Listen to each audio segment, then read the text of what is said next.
اے پیغمبر صلی اللہ علیہ وآلہ وسلم، ہم تمہارا آسمان کی طرف منہ اٹھانا دیکھ رہے ہیں، سو ہم تم کو اسی قبلے کی طرف جس کو تم پسند کرتے ہو منہ کرنے کا حکم دیں گے، تو اپنا منہ مسجد حرام یعنی خانہ کعبہ کی طرف پھیر لو، اور تم لوگ جہاں ہوا کرو نماز پڑھنے کے وقت اسی مسجد کی طرف منہ کر لیا کرو۔ اور جن لوگوں کو کتاب دی گئی ہے وہ خوب جانتے ہیں کہ یہ نیا قبلہ ان کے پروردگار کی طرف سے حق ہے، اور جو کام یہ لوگ کرتے ہیں اللہ ان سے بے خبر نہیں۔ اور اگر تم ان اہل کتاب کے پاس تمام نشانیاں بھی لے کر آؤ تو بھی یہ تمہارے قبلے کی پیروی نہ کریں،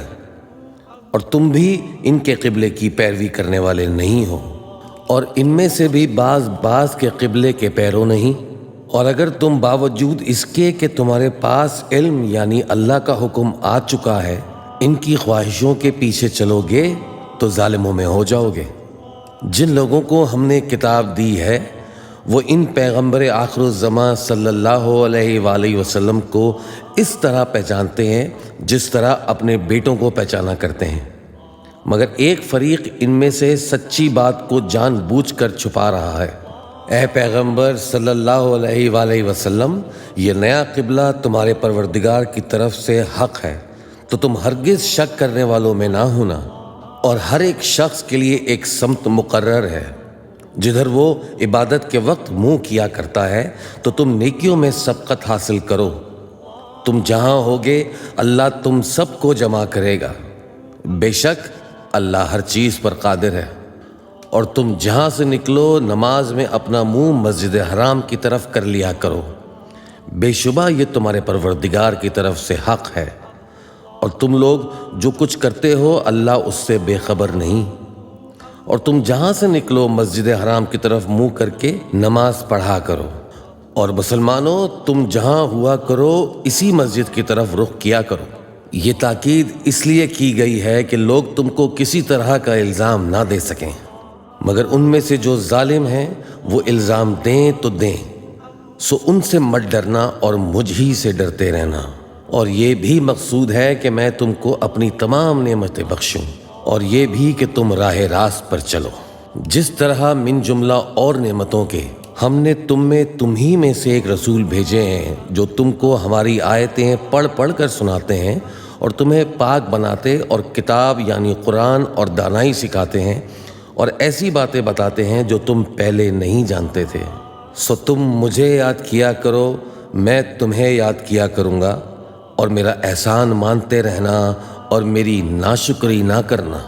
اے ایمان والو، صبر اور نماز سے مدد لیا کرو، بے شک اللہ صبر کرنے والوں کے ساتھ ہے۔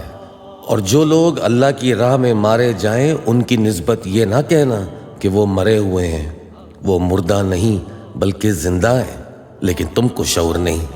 اور ہم کسی قدر خوف اور بھوک اور مال اور جانوں اور میووں کے نقصان سے تمہاری آزمائش کریں گے، اور صبر کرنے والوں کو بشارت سنا دو کہ ان لوگوں پر جب کوئی مصیبت واقع ہوتی ہے تو کہتے ہیں کہ ہم اللہ ہی کا مال ہیں اور اسی کی طرف لوٹ کر جانے والے ہیں۔ یہی لوگ ہیں جن پر ان کے پروردگار کی عنایتیں ہیں اور خصوصی رحمت بھی ہے، اور یہی سیدھے رستے پر ہیں۔ بے شک کوہ صفا اور مروہ اللہ کی نشانیوں میں سے ہیں، تو جو شخص خانہ کعبہ کا حج یا عمرہ کرے اس پر کچھ گناہ نہیں کہ دونوں کے درمیان چکر لگائے، بلکہ یہ ایک نیک کام ہے، اور جو کوئی نیک کام کرے تو اللہ قدردان ہے، دانا ہے۔ جو لوگ ہمارے حکموں اور ہدایتوں کو جو ہم نے نازل کی ہیں کسی غرض فاسد سے چھپاتے ہیں، باوجود یہ کہ ہم نے ان لوگوں کے سمجھانے کے لیے اپنی کتاب میں کھول کھول کر بیان کر دیا ہے، ایسوں پر اللہ اور تمام لعنت کرنے والے لعنت کرتے ہیں۔ ہاں، جو توبہ کرتے ہیں اور اپنی حالت درست کر لیتے ہیں اور احکام الہی کو صاف صاف بیان کر دیتے ہیں تو میں ان کا قصور معاف کر دیتا ہوں، اور میں بڑا معاف کرنے والا بڑا مہربان ہوں۔ جو لوگ کافر ہوئے اور کافر ہی مرے، ایسوں پر اللہ کی اور فرشتوں کی اور انسانوں کی سب کی لعنت، وہ ہمیشہ اسی لعنت میں گرفتار رہیں گے، ان سے نہ تو عذاب ہلکا ہی کیا جائے گا اور نہ انہیں کچھ مہلت ملے گی۔ اور لوگوں، تمہارا معبود ایک ہی معبود ہے، اس بڑے مہربان اور رحم والے کے سوا کوئی عبادت کے لائق نہیں۔ بے شک آسمانوں اور زمین کے پیدا کرنے میں اور رات اور دن کے ایک دوسرے کے پیچھے آنے جانے میں اور کشتیوں اور جہازوں میں جو سمندر میں لوگوں کے فائدے کے لیے رواں ہیں، اور میں جس کو اللہ آسمان سے برساتا اور اس سے زمین کو اس کے مردہ ہو جانے کے بعد زندہ یعنی خشک ہو جانے کے بعد سرسبز کر دیتا ہے، اور زمین میں ہر قسم کے جانور پھیلانے میں اور ہوا کے چلانے میں اور بادلوں میں جو آسمان اور زمین کے درمیان گھرے رہتے ہیں، عقل مندوں کے لیے اللہ کی قدرت کی نشانیاں ہیں۔ اور بعض لوگ ایسے ہیں جو غیر اللہ کو اللہ کا شریک بناتے اور ان سے اللہ کی سی محبت کرتے ہیں، لیکن جو ایمان والے ہیں وہ تو اللہ ہی کے سب سے زیادہ دوستدار ہیں۔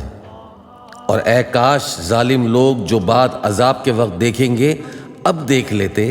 کہ سب طرح کی طاقت اللہ ہی کو ہے، اور یہ کہ اللہ سخت عذاب کرنے والا ہے۔ اس دن کفر کے پیشوا اپنے پیروں سے بیزاری ظاہر کریں گے اور دونوں عذاب الہی دیکھ لیں گے اور ان کے آپس کے تعلقات منقطع ہو جائیں گے۔ یہ حال دیکھ کر پیروی کرنے والے حسرت سے کہیں گے کہ اے کاش ہمیں پھر دنیا میں جانا نصیب ہوتا کہ جس طرح یہ ہم سے بیزار ہو رہے ہیں اسی طرح ہم بھی ان سے بیزار ہوں۔ اس طرح اللہ ان کے اعمال حسرت بنا کر دکھائے گا اور وہ دوزخ سے نکل نہیں سکیں گے۔ لوگوں، جو چیزیں زمین میں حلال طیب ہیں وہ کھاؤ اور شیطان کے قدموں پر نہ چلو، وہ تمہارا کھلا دشمن ہے، وہ تو تم کو برائی اور بے حیائی ہی کے کام کرنے کو کہتا ہے، اور یہ بھی کہ اللہ کی نسبت ایسی باتیں کہو جن کا تمہیں کچھ بھی علم نہیں۔ اور جب ان لوگوں سے کہا جاتا ہے کہ جو کتاب اللہ نے نازل فرمائی ہے اس کی پیروی کرو تو کہتے ہیں کہ نہیں، بلکہ ہم تو اسی چیز کی پیروی کریں گے جس پر ہم نے اپنے باپ دادا کو پایا۔ بھلا اگرچہ ان کے باپ دادا نہ کچھ سمجھتے ہوں اور نہ سیدھے رستے پر ہوں تب بھی وہ انہی کی تقلید کیے جائیں گے۔ جو لوگ کافر ہیں ان کی مثال اس شخص کی سی ہے جو کسی ایسی چیز کو آواز دے جو پکار اور آواز کے سوا کچھ نہ سن سکے۔ یہ بہرے ہیں، گونگے ہیں، اندھے ہیں کہ کچھ سمجھ ہی نہیں سکتے۔ اے اہل ایمان، جو پاکیزہ چیزیں ہم نے تم کو عطا فرمائی ہیں ان کو کھاؤ، اور اگر اللہ ہی کے بندے ہو تو اس کی نعمتوں کا شکر بھی ادا کرو۔ اس نے تو تم پر بس مرا ہوا جانور اور لہو اور سور کا گوشت اور جس چیز پر اللہ کے سوا کسی اور کا نام پکارا جائے حرام کر دیا ہے۔ ہاں، جو مجبور ہو جائے بشرطے کہ اللہ کی نافرمانی نہ کرے اور حد ضرورت سے باہر نہ نکل جائے اس پر کچھ گناہ نہیں۔ بے شک اللہ بخشنے والا ہے، رحم کرنے والا ہے۔ جو لوگ اللہ کی کتاب سے ان آیتوں اور ہدایتوں کو جو اس نے نازل فرمائی ہیں چھپاتے اور ان کے بدلے تھوڑی سی قیمت یعنی دنیاوی منفعت حاصل کرتے ہیں، وہ اپنے پیٹوں میں محض آگ بھرتے ہیں۔ ایسے لوگوں سے اللہ قیامت کے دن نہ کلام کرے گا اور نہ ان کو گناہوں سے پاک کرے گا، اور ان کے لیے دکھ دینے والا عذاب ہے۔ یہ وہ لوگ ہیں جنہوں نے ہدایت چھوڑ کر گمراہی اور بخشش چھوڑ کر عذاب خرید لیا۔ یہ آتش جہنم کی کیسی برداشت کرنے والے ہیں۔ یہ اس لیے کہ اللہ نے کتاب سچائی کے ساتھ نازل فرمائی، اور جن لوگوں نے اس کتاب میں اختلاف کیا وہ ضد میں آ کر نیکی سے دور ہو گئے ہیں۔